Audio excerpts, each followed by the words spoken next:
Vamos começar o estudo do livro de Eclesiastes, um livro desafiador, um livro com muitas perguntas, perguntas que a vida nos faz, perguntas que nem sempre vão ter respostas, mas eu acho que o grande valor de nos colocarmos diante dessas perguntas é não vivermos uma vida distraída, é não passarmos pela vida sem entender algumas coisas básicas. Nós somos o povo que tem luz, que guia o caminho, nós somos um povo que tem revelação, nós somos um povo que temos olhos que enxergam, então a gente tem que viver nesse nível, né? A gente tem que viver essa vida sobreexcelente. E eu acho que as perguntas de Eclesiastes nos empurram para esse lugar, né? De nos posicionarmos corretamente na vida. Então vamos no livro, que o livro vai automaticamente, né? Vai naturalmente nos revelando os seus desafios e o que a gente precisa saber dele. Bom, ele começa aqui no capítulo 1, versículo 1. As palavras do mestre, filho de Davi, rei em Jerusalém. Então vamos falar da autoria. A tradição judaica diz que Salomão é o autor do livro, né? E o livro dá várias indicações de que Salomão realmente seja o autor. É o único filho de Davi que preenche os requisitos que aparecem no livro. É um homem de sabedoria sem paralelo. Salomão, ele sucede Davi num trono. Ele é muito novo, ele tem oposição contra ele, então ele está num lugar de responsabilidade, ele está num lugar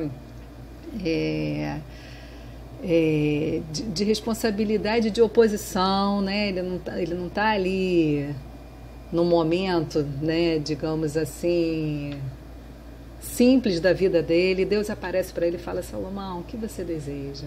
E é o pedido conhecido de Salomão. Ele vai dizer: eu desejo sabedoria para governar, porque a responsabilidade é grande, eu vou precisar dessa sabedoria. O caso mais conhecido, né, da sabedoria de Salomão, ele decidindo sobre as duas mães e o filho. Então, um homem de sabedoria sem paralelo, de riquezas inigualáveis. No tempo do governo de Salomão, Israel teve o maior território, né? Foi a época de expansão, nunca houve. Foi o tempo que Israel alcançou grande extensão territorial e paz. Reis, né, líderes de outras nações vinham até Israel conhecer tanto a riqueza quanto a sabedoria de Salomão. Um homem que experimentou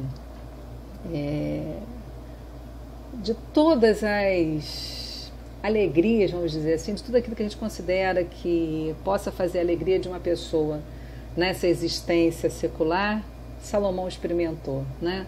Então, ele começa dizendo no versículo 2, que grande inutilidade. Eu estou lendo a versão NVI. Se você está lendo a corrigida ou a revista, vai dizer que vaidade de vaidades, né? Que grande inutilidade, diz o mestre, que grande inutilidade, nada faz sentido. Vaidade, né? O sentido da palavra vaidade é vapor. E quando a gente imagina essa figura de linguagem, vapor, ela é bem condizente com a nossa existência, né? Nós existimos como vapor. É breve, é rápido. E ele já começa nos posicionando. A vida é breve, a vida passa rápido. Nós somos como vapor. E, de certa forma, isso agrava a falta de sentido, né, da vida. Ela é tão breve, ela é tão pequena, qual o sentido? Cheio de questões, como eu disse, né? Versículo 3, desculpa. O que o homem ganha com todo o seu trabalho em que tanto se esforça debaixo do sol? Olha, uma outra pergunta logo de cara. Para que eu me esforço tanto? Qual o sentido de todo esse meu esforço? É trabalhar para comer e comer para trabalhar? Será que esse é o fim último do meu trabalho? Qual o lugar do trabalho na minha existência? Vamos seguir.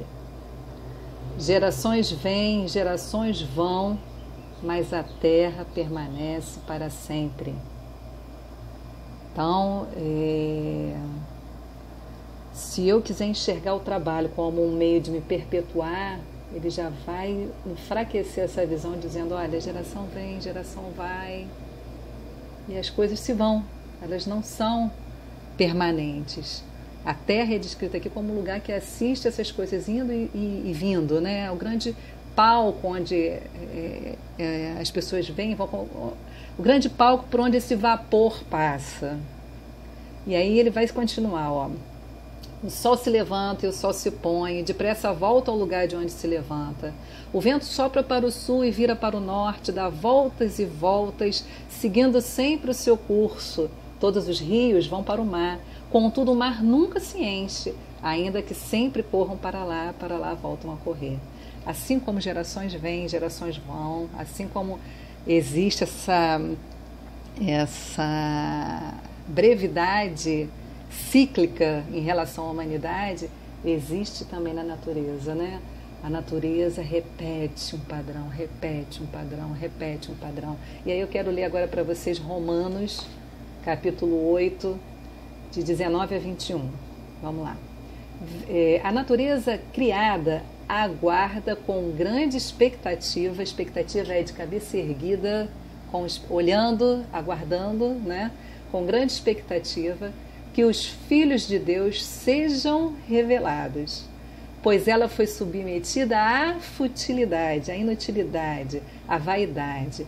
O homem e a natureza estão debaixo de uma maldição, não pela sua própria escolha, mas por causa da vontade daquele que a sujeitou.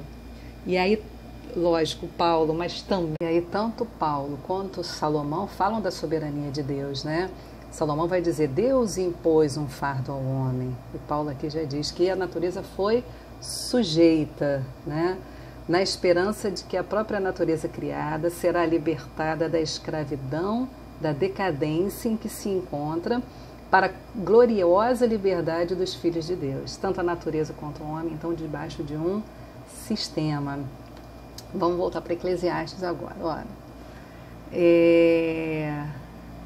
quando Salomão aqui fala, né, sobre o ciclo da natureza, olha o indício aqui da sabedoria sem paralelo de Salomão. Num tempo onde ainda não havia sido sistematizado, por exemplo, o ciclo da água, coisa que a gente estuda no ensino fundamental, Salomão já fala aqui sobre o ciclo da água, né? Ao observar, se colocar nesse lugar de investigação, ele descreve aqui o ciclo da água. Todos os rios vão para o mar, contudo o mar nunca se enche, ainda que sempre corram para lá voltam a correr, né?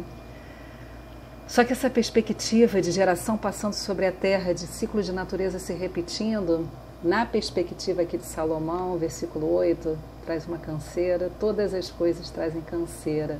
O homem não é capaz de descrevê-las, os olhos nunca se saciam de ver, nem os ouvidos de ouvir.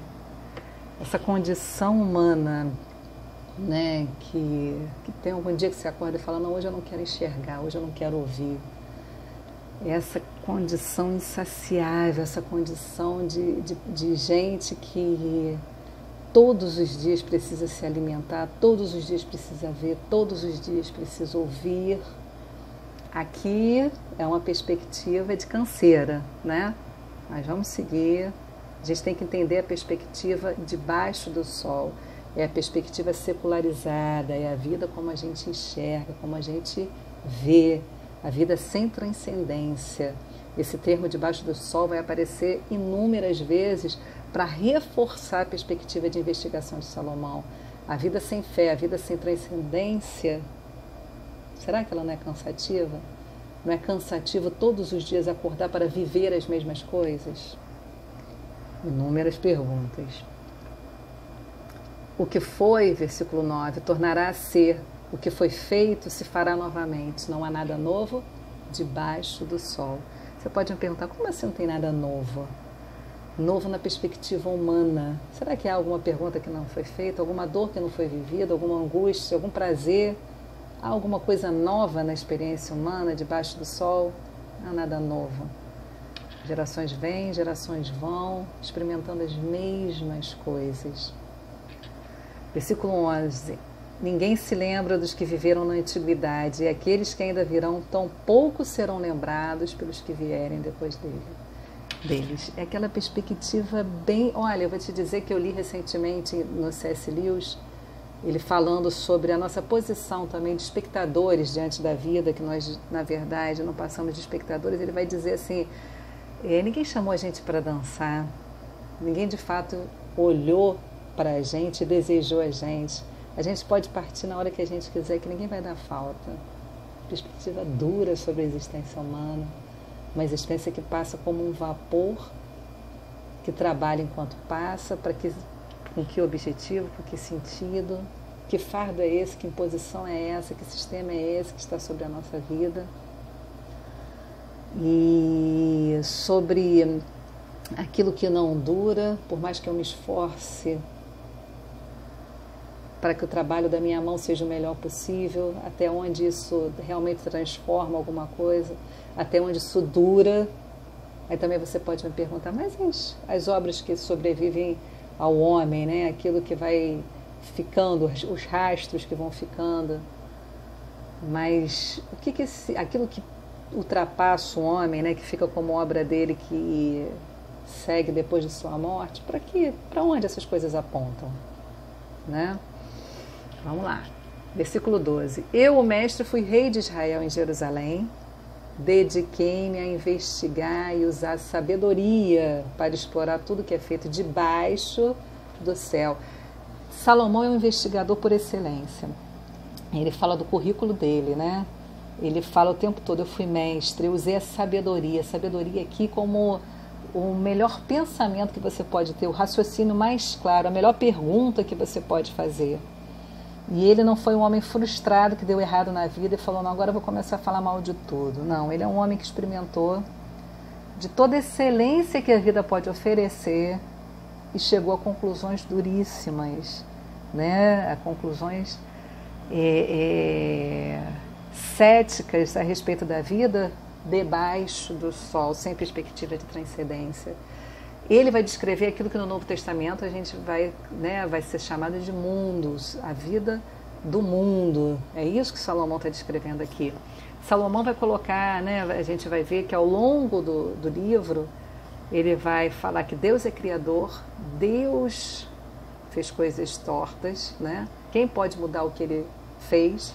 Deus é soberano, ele impôs, e Deus tem sabedoria inescrutável. Quem pode entender o que Deus faz? Quem pode? Bom, ele vai falar aí, olha, que fardo pesado Deus pôs sobre os homens. Tenho visto tudo que é feito debaixo do sol, tudo é inútil, é correr atrás do vento. Imagina, como eu falei lá na introdução, né? Por que essas perguntas são necessárias? Imagina um homem que corre atrás de vapor. Olha como essa imagem é grotesca, é tola, mas não é assim que a gente muitas vezes vive a vida, correndo atrás de vapor, querendo alcançar o que não subsiste. O que é torto não pode ser endireitado, o que está faltando não pode ser contado. Na vida, coisas tortas e coisas que faltam, e a gente vai ter que aprender a viver com coisas tortas e com coisas que faltam. Faz parte dessa imposição, né, desse fardo que Deus colocou sobre a nossa existência. Fiquei pensando, eu me tornei famoso e ultrapassei em sabedoria todos os que governaram Jerusalém antes de mim. De fato, adquiri muita sabedoria e conhecimento. Ele está aqui atestando a autoridade dele para fazer esse tipo de investigação que ele está fazendo, né? Por isso me esforcei para compreender a sabedoria, bem como a loucura e a insensatez, mas aprendi que isso também é correr atrás do vento. Pois, quanto maior a sabedoria, maior o sofrimento, quanto maior o conhecimento, maior o desgosto. A sabedoria nos coloca no lugar de fazer muitas perguntas.